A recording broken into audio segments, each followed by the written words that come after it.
สบายดีพี่น้องลูกหลานคนลาวคนไทยอยู่ไสก็แล้วแต่ที่หอมเสรีภาพ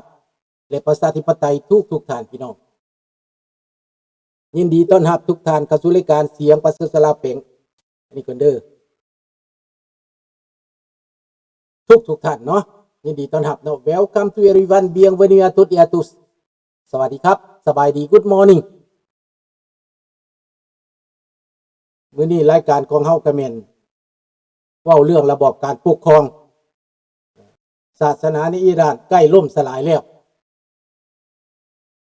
ข้าพเจ้าว่าไว้มื้อนี้เหลือแต่2มื้อบัดนี้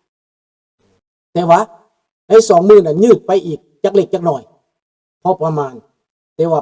ไปบ่รอดแล้วพี่น้องเพราะว่ามันล่มสลายไปแล้วเนาะขอเข้าเพลงชาติไปเลยเนาะห้องเพลงชาติศาสตร์ลาวตั้งแต่เดิมมาขึ้นชื่อลือซาอยู่ในอาซีศาสตร์ลาวผู้พันไมตรีความสามัคคีฮักโฮมกัน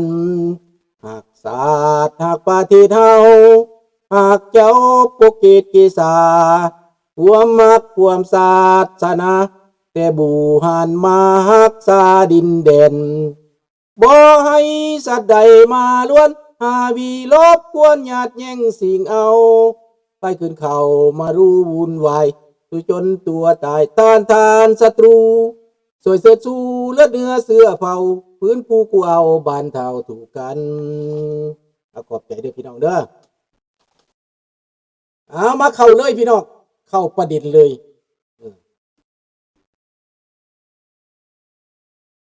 มื้อนี้ก็แม่นไล่สดทาง Facebook คือกันคือเก่าลองไปเรื่อยๆว่ามันจะได้ถูกใจเฮาบ่เป็นแนวใด นั่นนะพี่น้องมีไผมาเปิดขอบประตูเนาะไปเบิ่งนี่เด้อแม่มันเอ้ยเบิ่งนี่เด้อจะมาส่งเครื่องส่งของแล้วเบิ่งนี่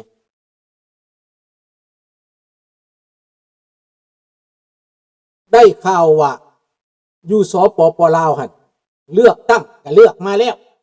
เลือกไปก็ได้ผู้เก่าแต่ว่าตอนนี้ได้เท่าใด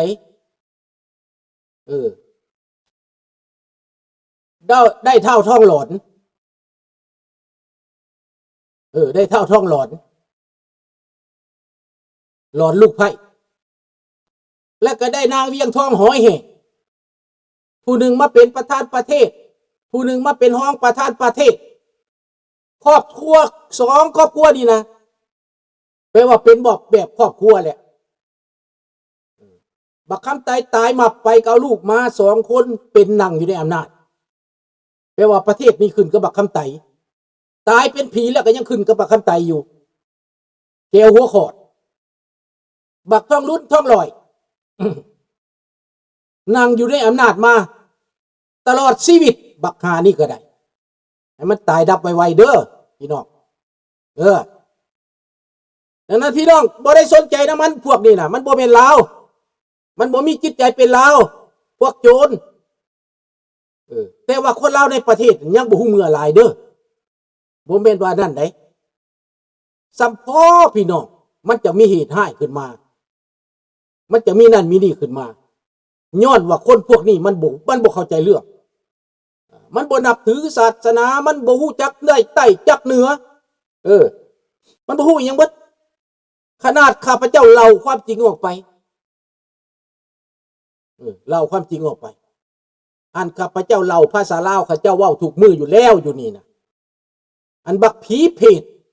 อ้างว่าเพิ่นเป็นคนโคราชนั่นน่ะจริงๆแล้วมันอยู่ในอเมริกาเด้บักเข้าตายหานะก็ได้ว่าข้าพเจ้านี่ตัวปลอมจังซั่นจังซี่เล่าออกจากปากนะให้มันเป็นหลายภาษานะพี่น้องการสื่อสารเป็นหลายภาษาน่ะนะเพื่อสร้างความเข้าใจเป็นมีเดียแต่ฝรั่งเขาก็ยังออกหลายภาษาพี่น้องฝรั่งเศสอังกฤษเขาบ่ได้เว้าแต่ภาษาอังกฤษเขาเว้าภาษาฝรั่งเศสก็มีฝรั่งเศสเขาออกเป็นคลื่นอังกฤษก็มีอันนั้นมันเป็นการสื่อสารพี่น้องแต่บักเฒ่าหัวหลอนบักเฒ่าหนังหยาบอยู่อเมริกาที่อ้างว่าเพิ่นเป็นข่อยคนโคราชนะเราเป็นภาษาไทยออกก็บ่ได้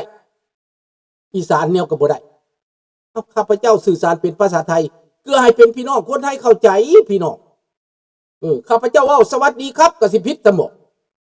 มันโพดอีได้พวกนี้นะมันโพดแท้โพดวายดีได้เพิ่นอ้างเพิ่นยึดถือชาติอันเดียวเพิ่นนั่นแหละภาษาลาวอย่างเดียวคันสั้นมึงมาอเมริกามึงว่าตายหามึงยังภาษาอังกฤษน่ะนะมันสร้างความแตกแยก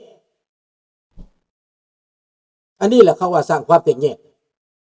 ว่าภาษายังก็ได้พี่น้องแม่นบ่ล่ะเจ้าสิว่าภาษาอังกฤษเจ้าสิว่าภาษาฝรั่งเศสภาษายังก็ได้การปกครองมันสำคัญนะมันบ่แม่นสำคัญนะว่าเจ้าแต่ใส่ภาษาลาวอย่างเดียวบัดเขาว่าภาษาแก้วเนี่ยมึงคือมึงมิดอยู่ปันหมาบัดเขาว่าภาษาเจ็กในเขาเฮียนภาษาเจ็กมึงคือมิดอยู่ปันหมาบักเว้นหาห้อยเนาะเอาจากซี่แหละเอากับคนพวกนี้น่ะเอาแดนมันโลดมันจากสิแล้วข้าพเจ้าเล่าออกตั้งใจเล่าความจริงออกให้ฟังที่มันเกิดกับข้าพเจ้าเองได้นี่ได้บ่ได้ไปบอกเอาความผู้อื่นได้เอาของตัวเองเห็นกับตาและเกิดกับตัวเองนี่นะเราส่วนน้อยๆออกมาน่ะเอาสบายดีพี่น้องทาง Facebook เด้อพี่น้องเด้อเอาส่วนน้อยๆออกมาเล่านะมันก็ยอมหับบ่ได้มันยอมหับบ่ได้สบายดีทองวันแล้วพวกคนลาวที่อยู่ในเมืองลาวฟังพวกเด็กน้อยฟังบ่เชื่อบ่แม่นว่าซั่นว่าเจ้าถูกไล่ถูกกันส่งหนีไปเฮ็ดหยังต่างประเทศว่าซั่นคนลาวได้นี่ได้ผู้หญิงได้อายุประมาณ24 25ปีนี่แหละเขาเจ้านี่เขาเนี่ยประเทศจะไปยังต่างประเทศว่าซั่นพี่น้องมันบ่ได้มีผู้ใดมาเนรเทศข้าพเจ้าดอกข้าพเจ้าหนีเองนอนอดบ่ล้นทนบ่ได้พี่น้องบ่แม่นเนรเทศรัฐบาลลาวบ่ได้เนรเทศมันบ่ได้เนรเทศมันต้องการข้าพเจ้าพี่น้องมันบ่ได้เนรเทศไดข้าพเจ้าหนีเองทนจากความใส่ให้ป้ายสีส้นจากการกดขี่ข่มเหงบ่ได้ก็หนีเองเห็นบ่ล่ะขอบใจพี่น้องทาง Facebook เข้ามาอีกเด้อพี่น้องเด้อนี้เองจากการปกครองอันนี้นะการปกครองอันเบื่อเป่าเปื่อยเนื่อยการปกครองอันเน่าเหม็นอันนี้นะมันอยู่บ่ได้มันทนถูกทรมานบ่ได้ข้าเจ้าเอาของยึดเอาของเขาไปมันห่างมีคู่มือมันยึดเอาของเขาได้พี่น้องแล้วมาตั้งเป็นเศรษฐีสมัยก่อนมันว่าพวกเขากินบ้านกินเมืองเขาบ่ได้มีร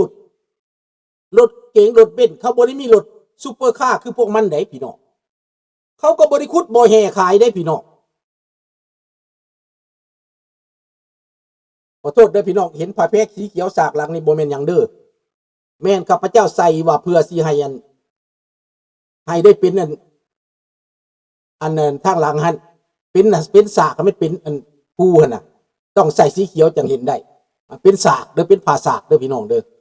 แล้วว่าเฟซบุ๊กมาเห็นสดโลดเฟซบุ๊กนี่ขอโทษเด้อพี่น้องเด้อดังนั้นแหละพี่น้องเรื่องที่มันเห็นมันเว้าเนี่ยนะมันปิดหูปิดตาคนเราในประเทศจนว่าบ่จักยังว่าถูกบ่จักยังว่าผิดบ่ฮู้ผิดบ่ฮู้ถูกบ่พอใจก็ฆ่ากันโลดคนลาวนี่นะมันถือกับความดร.คำเผยเว้าแล้วดร.คำเผยปานมาลัยทองเว้าถูกแล้วว่าคนลาวนี่มันต่อไปมันสิฆ่ากันเพราะสอนให้เจ้าสร้างข่อยสร้างเจ้าเรามันสอนแบบนั้นให้อาฆาตมาดห้ายเราดร.คำเผยปานมาลัยทองในเว้าถูกเป๊ะเลยพี่น้องข้าพเจ้าขึ้นฮอดดร.คำเผยปานมาลัยทองเด้อมารวมมือกันเด้อท่านดร.คำเผยเด้อจับมือถือแขนกับพี่น้องลาวทั้งประเทศเด้อท่านดร.คำเผยท่านคิดถูกเว้าถูกแล้วมันปลุกปั่นตัวลูกตัวหลานบ่อยเสือยังเบิดให้หูหนาตาโปพี่น้องปานว่ากบอยู่ในน้ำสางมันกว่ากบอยู่ในน้ำสางพี่น้องอันพวกมันเสือผักเสือหลัดนี่นะมันสิบ่โพดเดี๋ยวใดเดี๋ยวนี้ไปเลือกไผเลือกเอาอีเวียงช่องหอยแห่ บักท่องลุ้นกับบักเกกลายเป็นบักท่องหลอยมาอยู่ในอำนาจเท่าปานคำเวิร์นมีไซเด้อพี่น้องจดจำมันไว้เด้อปานจดใส่บันทึกจดใส่หนังมาไว้ปานคำเวิร์นมีไซเท่าปานคำเวิร์นมีไซพวกนักปฏิวัติใหญ่พี่น้องมันเข้ามาอยู่ใน Facebook นี่นะข้าพเจ้าจะบ่แบนบ่ยังให้มันเข้ามาเท่าปานคำเวิร์นมีไซเขียนเป็นภาษาลาวพี่น้องจดไว้พวกลูกหลานอยู่ในประเทศจดไว้เท่าปานคำเวิร์นมีไซมันว่าได้แต่เฮาข้างอเมริกาทิ่มระเบิดใส่ประเทศลาวทิ่มใส่หัวพ่อมึงในแม่เนาะเขาทิ่มใส่หัวแก้วบักเวน500บัก8 ศอกมึงอาศัยแต่กินน้ำระเบิดท่านวะถึงเขาทิ่มระเบิดใส่นะมึงเข้าใจบ่มีคนลาวจากคนหนีไปต่างประเทศมึงรู้จักบ่เห็นบ่ล่ะบ่มีไผหนีไปต่างประเทศทิ่มระเบิดใส่กระไดเพราะว่าเขามีบ่อนย้ายทิ่มใส่บ่อนนี้เขาก็ย้ายไปบ่อนนั่นจดเอาไว้เด้อนี่เด้ออันพี่น้องเฮานี่นะน้องจันทวีจดเอาไว้บักปานคำเวิร์นมีไซสื่อมันน่ะเดี๋ยวข้าพเจ้าก็สิจดคือกันเอาใส่บัญชีเฮาไว้โลดเวลาบ้านเมืองเปลี่ยนแปลงแล้วพวกนี้เฮามีบ่อนเอามันไปเฮาบ่ได้แก้แค้นดอกเอามีบ่อนมันไปเดี๋ยวข้าพเจ้าจดก่อนเด้อ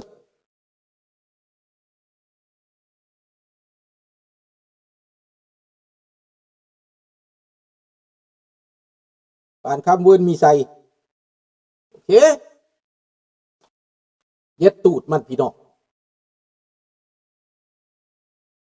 มันว่าประเทศลาวสู่มือนี้ก็ยังตกข้างยังมึงยังคิดว่าอเมริกาดีวะว่าสั่นมึงก็มากินระเบิดอเมริกาตกข้างอยู่ลาวนี้มึงอยู่กินเข้าทันบักเข้ามาขี้เหือดมึงเพิ่นว่าฟังความคิดคนลาวเบิ่งดูมันบ่ฮู้จักที่จักแดนมันก็ว่าแต่ระเบิดก่อนอเมริกาสิทิ่มระเบิดใส่น่ะเขาเฮ็ดสงครามกับเวียดนามเขาบ่เฮ็ดสงครามในลาวแต่อ้ายเวียดนามขนทหารผ่านดินลาวลงไปตีอเมริกาอยู่ใต้พุ่นก็เหมือนดังอันอิหร่านขนทหารผ่านดินอิรักขนทหารผ่านดินอันลิบานอนเป็นยังอิสราเอลจังทิ่มระเบิดใส่เลบานอน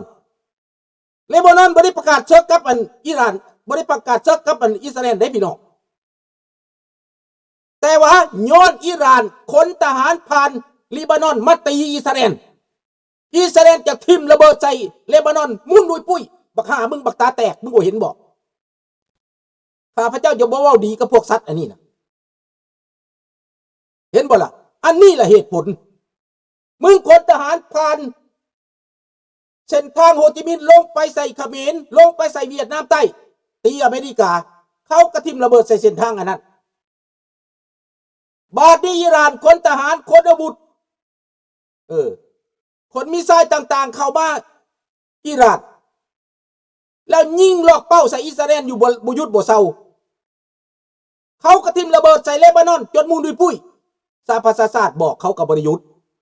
เขาต้องล่างบางสู้เห็นแล้วบอกอันนี้คือตัวอย่างให้สู้เห็นตาแตกหูหนวกสู้บ่เห็นก็ให้เบิ่งให้ฟังบักปานคำเวิร์นมีไซมึงสิหากินน้ำระเบิดเห็นบอกสมัยเขาทิ่มระเบิดใส่กูก็อยู่ในลาวหันมันบ่เห็นมาถือผู้ใดเขาทิ่มใส่ทรายแดนเส้นทางโฮจิมินห์ปูนเห็นบ่ล่ะข้าพเจ้าก็ยังเฮ็ดให้ใส่หน้าหากินอยู่ยังเรียนหนังสืออยู่ยังเป็นนักเรียนอยู่ข้าวนั้น1950 68ก็ยังเรียนหนังสืออยู่พี่น้องเห็นบ่ล่ะมีผู้ใดปบมีผู้ใดหนีไปต่างประเทศบ่มีแต่พวกสู้เข้ามายึดอำนาจนี่นะขนาดกูที่คนบ่อยากไปใส่มีวีซ่ามีพาสปอร์ตไปฝรั่งแล้วข้าพเจ้าก็ยังบ่ไปพี่น้องข้าพเจ้าบ่ไปตัดสินใจออกเอาเมียตัดสินใจอยู่บ้านแล้วพวกมันเข้ามายึดข้าพเจ้าก็อยู่หั่น75,580 5 ปีกูเห็นโทษกรรมของพวกสูเห็นพฤติกรรมอันบ่ดีของพวกสูกูจังได้ตัดสินใจหนีเห็นแล้วบอกให้สูฟังเอาไว้หูแตกสูบ่ได้ยินบอกนี่แหละบาดนี้มันมีผู้ดึง